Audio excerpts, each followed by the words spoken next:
Hello, Neil. Let's see if this thing's on. Yeah, my mic is working. Okay. Let's see here. Okay. Like what you've done with it. I've already looked through a bit. I did just get off the phone with her.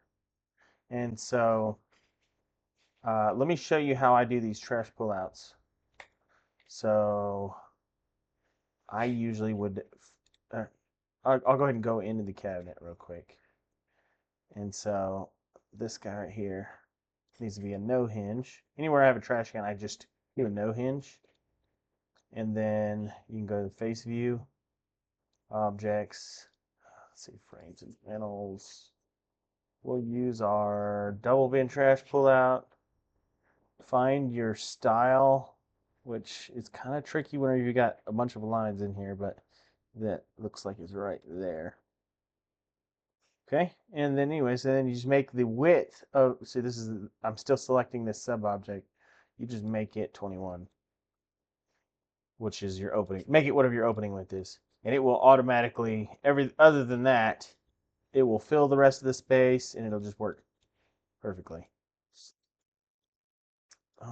Let's see here. Anyway, so any of our double trashes will have to be that. Single trash, of course, you can use the single trash one. You can adjust its width, but do it inside the object. Speaking of being inside the object, I noticed one thing. I bet he was giving you a hard time putting this wine lattice here. So with this type of object, I usually would put inside of this object just for simplicity in placing it. It makes it a lot easier to place it from the face view here and set it inside the object and have it just a sub object. Okay, so I had a phone call with Susan. Literally, whenever you sent me this file, I was on the phone with Susan. And so she kind of wants to do something a little different on this wall. For one, she wants she's thinking about doing some kind of something decorative all here above the sink. So we may go ahead and do this back to. Oh, the other thing was the accessibility.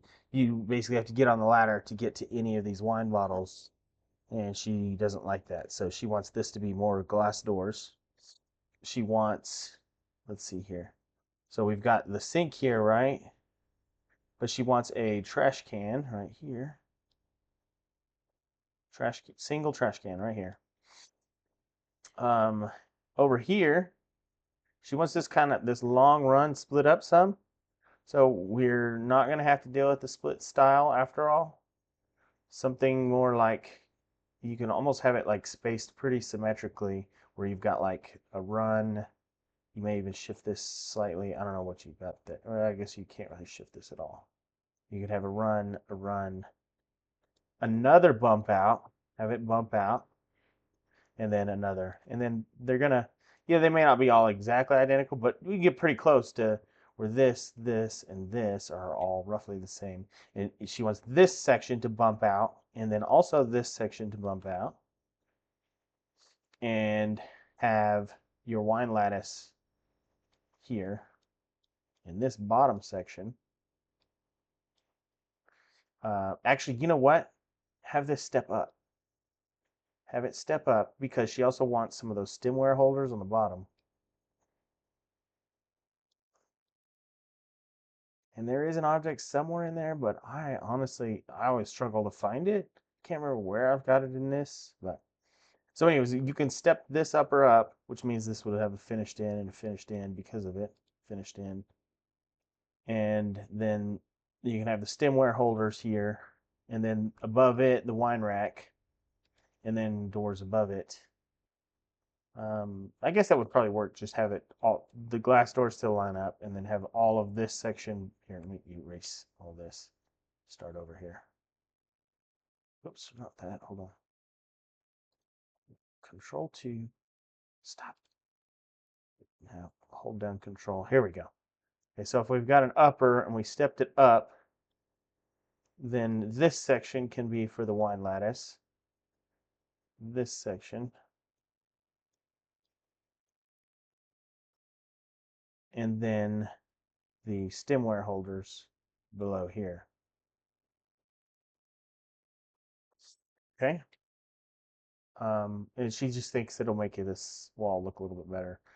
23 and a quarter. See, this is narrow door. Yeah, it's gonna help with our door widths too. I wonder if we can't shift. I don't know. You might play with some of it. This These skinny doors don't feel right.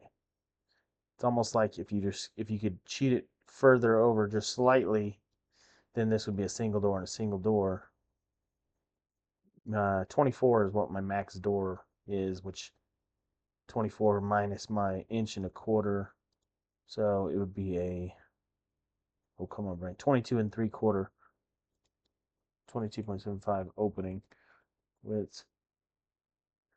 Anyways, that's if you get down to a single door. That might look good.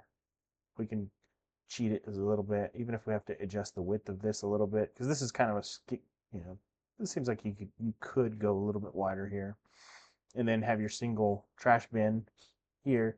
And because of that, I don't think you have to have this. I think we could get by with the base, slightly wider sink base, than just this unit, and then a base with an 11-inch opening for a single trash bin, and that be your bump out for this section, and have it moved over, starting slightly over. Anyways, let me move on here. This will be a pair of doors now. She's gonna do the pocket doors where they slide in to the cabinet. Let's see here. Go over to this wall. There's something going on with this base here, anyways. Oh, I see is that a fixed shelf? Yeah, I don't need a fixed shelf here. I don't even need this. If I've got drawers, I think this might have been one of the questions you were asking. So if I've got a stack of drawers like this, for the most part, I'm just gonna leave it open. I do like, on a longer cabinet, I do like to have at least one partition to give it some structure. So I mean, I've got my partition there. But other than that, like all the inside of this cabinet, I would just go boom, delete interior, wide open. It's small enough where it can be one cabinet. Let's see, what am I looking at on this? Let's see here. Of course, I haven't even talked about everything with the toe kicks that I do, but I guess I'll show you. I'll show you how I do the toe kicks. I'll do this one. So like on an unfinished, I would do this. Notice how it's got a separate toe kick by default. There's probably a way to do this like correctly, but or to do it differently than how I've been doing it. But I've been going in notched end, notched end. Once it's notched, and I'm 100% sure of the size, then I will physically go into face view, and I'll physically edit the shape of every single toe kick. And I do this on every unfinished end. This is like part of my this is actually part of my procedure that I do right before nesting. So because, if you slightly adjust the width of this, it does not adjust it once this shape is edited. So say I were to do my typical process.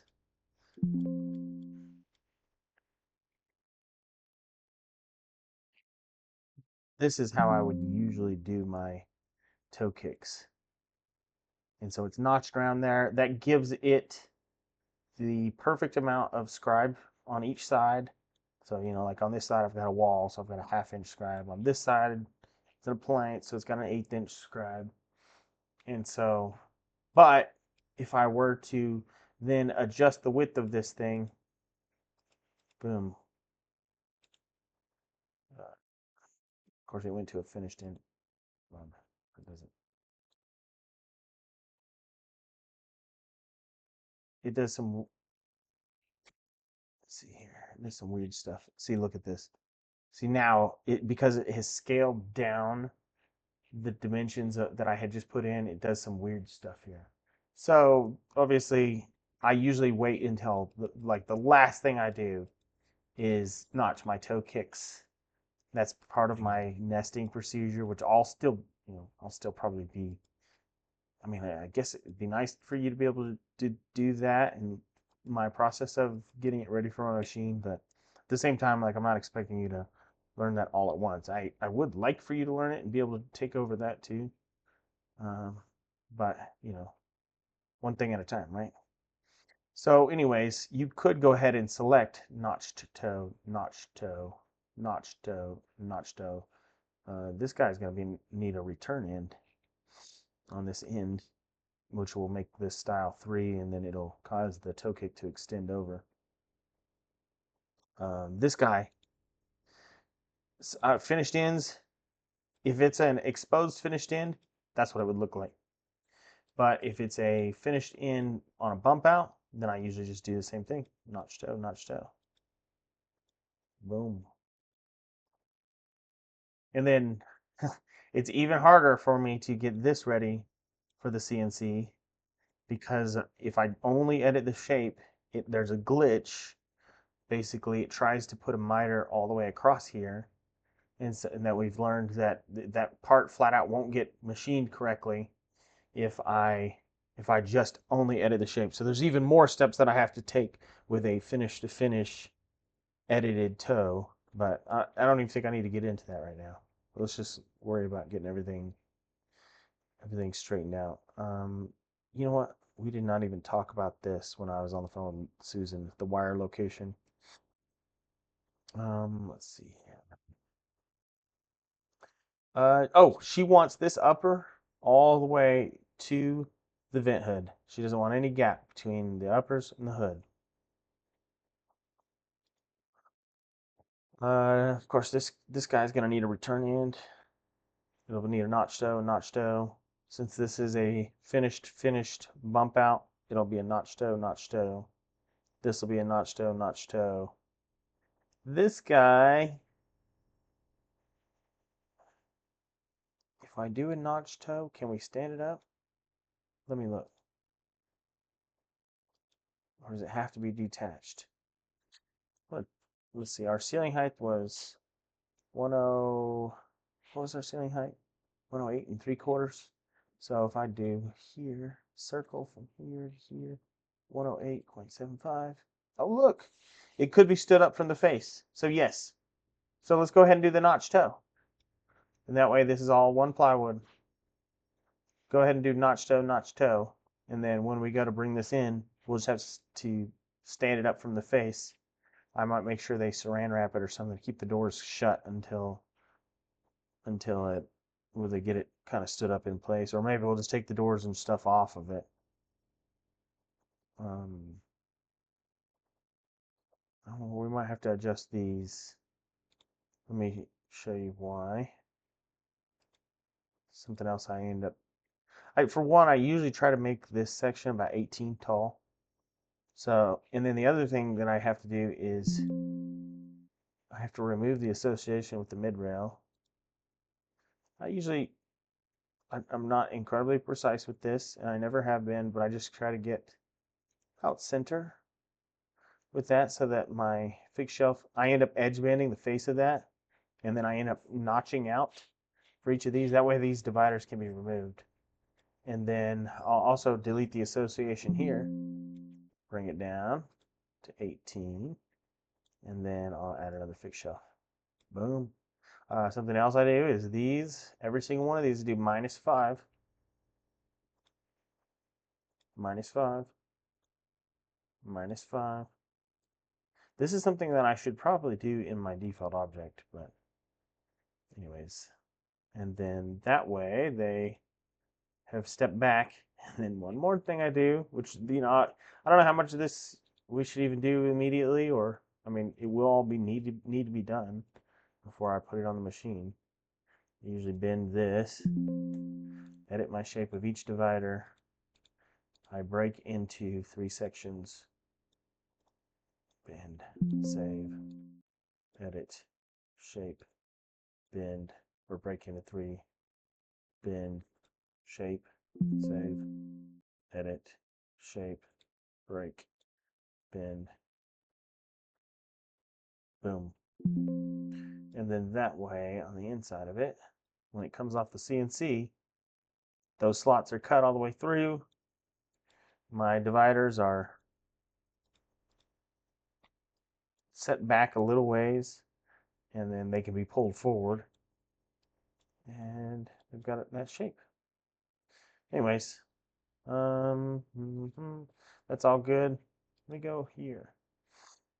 Go 3D of here. Okay, she did tell me on the phone she likes the panel on the middle island here. That's good. But she wants to rock this. So I'm going to suggest we just delete this panel altogether, make it a normal unfinished back. That way there's like a 1/4 inch back on this cabinet. Also, let me hide everything but the islands for a second here. Something else that I would address is notice that the toe kicks kind of do some funny stuff with the panel.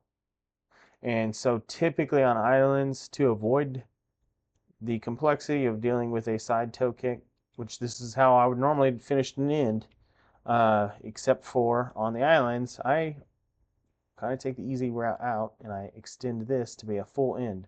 So I select full end for this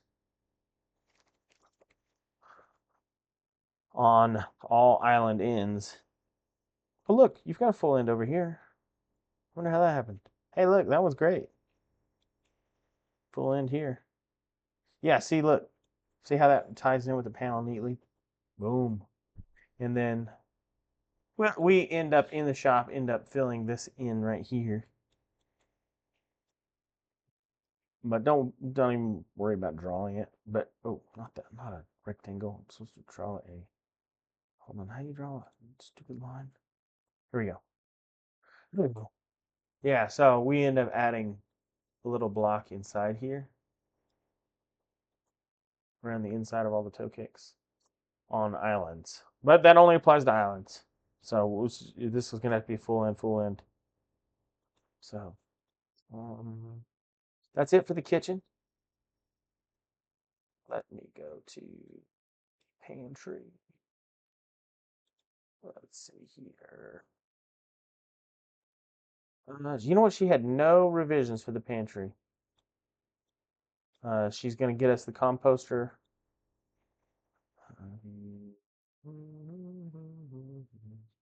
First, we'll need to split this up somehow.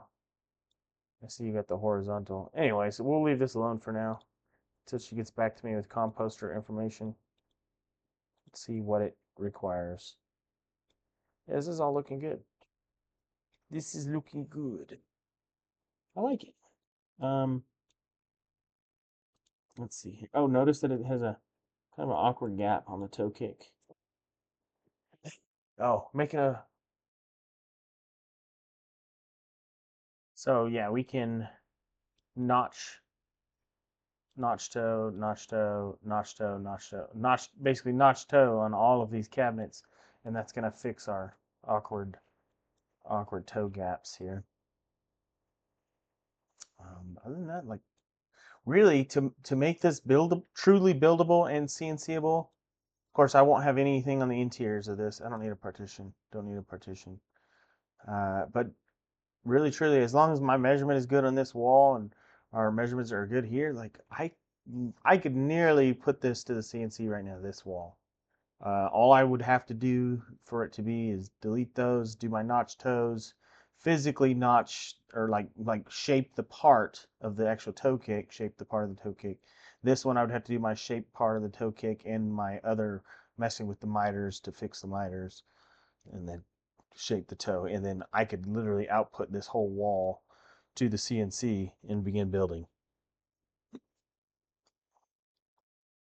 Let's see here. Oh, come on. It's auto saving and it's taking forever. Here we go. Let's see. Otherwise, that all looks good. Let me go to the laundry room here. Okay. So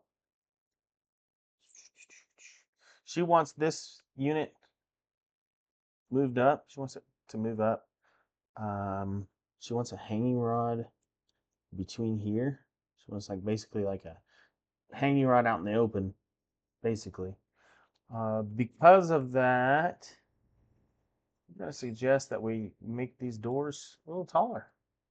I think that might be better instead of having like little bitty tiny doors and still maintaining this. I think it's okay to have these and these. We do want to make these doors 66 inches, I think, the opening width. 66. Opening height, sorry. Opening height 66. That'll move down my closet run some. Let's see here. Of course, I've still got to find something for a pull-out drying rack for her. Some kind of pre-built prop thing, I think. Or I'll end up making something. I don't know. Okay, we went all over the place with this silly thing here, but so she actually does want a drawer here. Oh, I mean, I keep doing that line instead of a rectangle.